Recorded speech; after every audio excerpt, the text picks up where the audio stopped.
Vous en avez marre à essayer de recopier les publicités gagnantes sur Facebook de vos concurrents? J'ai l'automatisation qui est faite pour vous. Regardez, en un clic, on peut arriver de ça vers ça ou ça. On a tout simplement remplacé le produit de votre concurrent par le vôtre grâce à l'IA. Alors, combien de temps passez-vous sur la librairie de Meta à scroller vos concurrents à la recherche des créas gagnantes qu'ils utilisent pour ensuite les trouver et essayer de les reproduire pour les adapter à votre produit?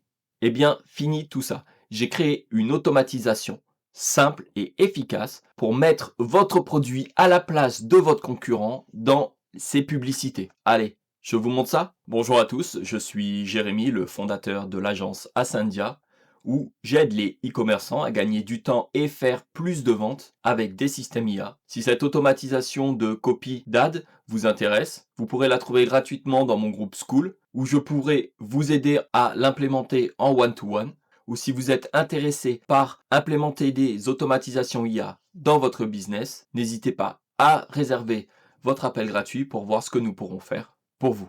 Alors, je vais vous montrer rapidement comment ça fonctionne. Nous sommes les dirigeants de la société Love Matcha qui vend du magnifique thé matcha en sachet et nous voulons faire de la publicité sur Meta Ads. Donc, nous allons faire le tour d'un concurrent pour voir quelles sont les publicités qui marchent pour lui. Donc, on va sélectionner bien dans France, France ici, catégorie publicitaire, toutes les publicités, et ensuite on va chercher le nom de notre concurrent et on va le sélectionner dans les annonceurs, ici, Machacha. On voit bien qu'il a plein de publicités actives, donc certains sont diffusés depuis le 6 janvier, donc ça marche certainement bien pour ces pubs. Maintenant, nous, ce qu'on va faire, c'est les lancer dans notre workflow. Donc, on prend notre formulaire, on lui indique, voilà, notre fichier image. Dans URL, on met le nom du concurrent. Et ensuite, dans l'URL de Meta Ads, ici, vous avez un page ID qui est égal à quelque chose. Vous copiez ce nombre et on va le mettre ici dans notre ID et ensuite on va lancer l'automatisation. Donc l'automatisation, qu'est-ce qu'elle fait? C'est très simple.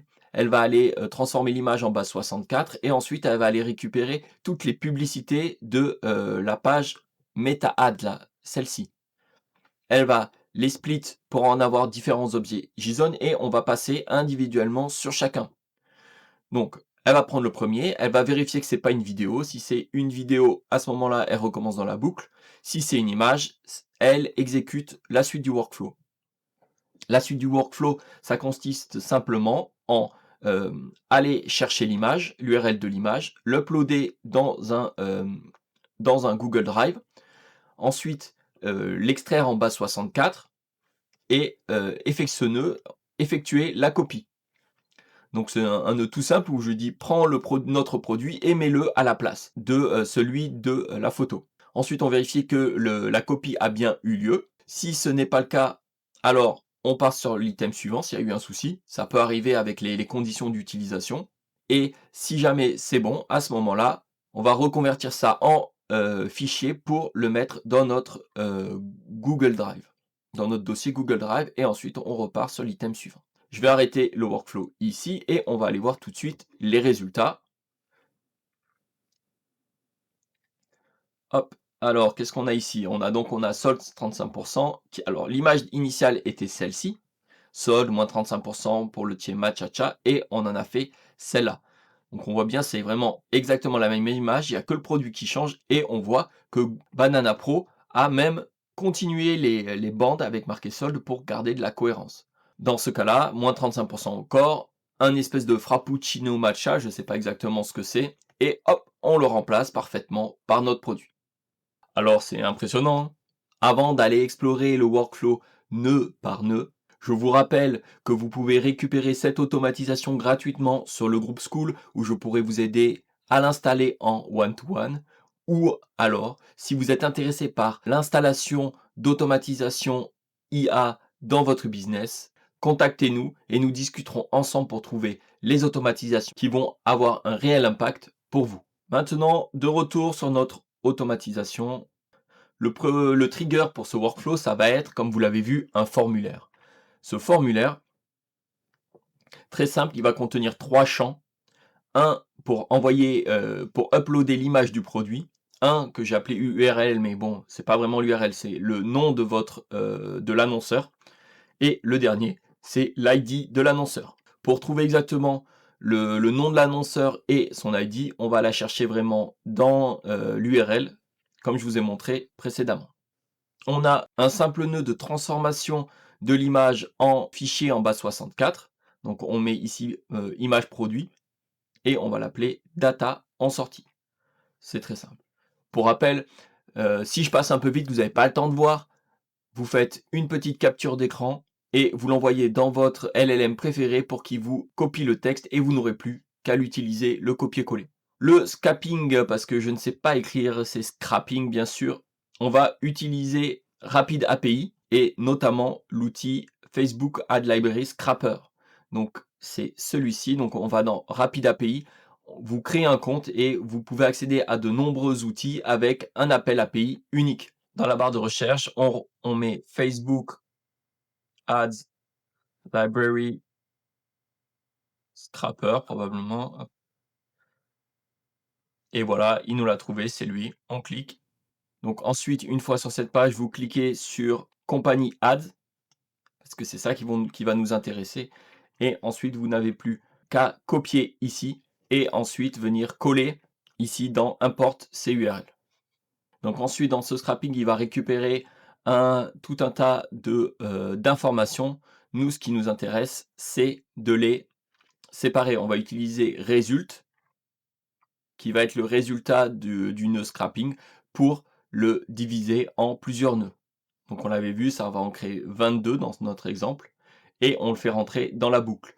Alors c'est assez rare qu'on utilise des boucles dans NWT, mais ça peut arriver. Donc on va rentrer dans la boucle, et on a un premier test ici qui permet de checker est-ce que l'URL de la vidéo existe. Donc parce que si forcément il y a une URL de vidéo, ça veut dire qu'il y a une vidéo. Donc si il n'y en a pas, alors on va continuer. S'il y en a une, on reboucle. L'étape suivante, c'est de faire simplement une requête sur les URL de la créative. Donc là, il y en a plusieurs parce que des fois ça dépend, des fois ça change pour trouver l'URL. Des fois, il y a plusieurs variables. Donc il va choisir la plus adéquate.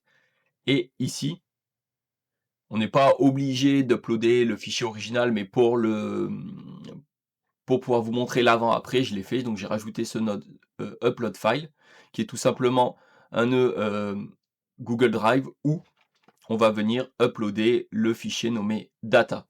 Donc ce qui nous intéresse, c'est surtout le parcours principal, puisqu'on va venir transformer ce fichier qu'on vient de récupérer en base 64. Encore une fois, c'est le même nœud que tout à l'heure. Et ici, pour faciliter l'édition du nœud qui va permettre de générer les images, on va avoir un nœud edit field qui va nous permettre de gérer le prompt. Donc vous voyez ici, c'est un prompt extrêmement simple que j'ai fait vraiment pour l'exemple, mais c'est à ici, si vous voulez vraiment mettre des détails précis, par exemple n'importer que le logo ou n'importer que l'image sans logo ou dans des conditions particulières, c'est ici qu'il faudra modifier le prompt. Donc une fois qu'on a le prompt, on va pouvoir l'envoyer dans notre modèle Nano Banana pour générer l'image. Et à ce moment-là, donc bon, c'est une setup classique d'un nœud Nano Banana. Et ce qui va nous intéresser surtout, c'est la configuration en JSON. Encore une fois, vous avez qu'à faites une capture, mettez dans votre LLM préféré et faites copier-coller. Et donc on va récupérer le prompt qu'on a indiqué. On va récupérer le fichier en base 64 de la première image, de l'image de notre produit, et le fichier en base 64 de l'ADS. Et donc Nano Banana va faire le remplacement. On va tester s'il y a une erreur. Ça peut arriver que des fois l'ADS soit considéré comme du contenu choquant et que Google Nano Banana refuse de le faire. C'est ce qu'on va tester ici pour pas que ça génère une erreur. On va tester donc cette variable qui contient pourquoi la création d'image s'est terminée. Si c'est égal à prohibited content, donc le contenu prohibé, à ce moment-là, ça passe dans vrai et on reboucle sur l'élément suivant. Si c'est faux, à ce moment-là, on va aller finir la boucle où on va utiliser ce premier code pour récupérer l'image créée en base 64 qu'on va ensuite transformer en fichier binaire, donc en fichier classique, pour venir finalement l'uploader dans notre dossier. Et voilà, c'est aussi simple que ça maintenant. Vous pourrez facilement avoir un pool d'ad à tester basé sur les images gagnantes de votre concurrent. Merci d'avoir regardé cette vidéo jusqu'au bout. N'hésitez pas à vous abonner si ce n'est pas encore fait. Je publie chaque semaine des workflows qui peuvent vraiment aider à limiter le temps perdu et générer plus de ventes pour votre e-commerce. Si vous voulez essayer d'implémenter ce workflow, alors il est disponible gratuitement dans mon groupe School et je pourrais même vous aider en one-to-one à l'implémenter et vous guider pour l'implémentation. Et si bien entendu les automatisations IA, les agents IA vous intéressent et vous voulez vraiment changer votre business en les implémentant, contactez-nous et nous discuterons pour savoir lesquels seront les plus adaptés à votre business. C'était Jérémy Dassandia et je vous dis à la semaine prochaine.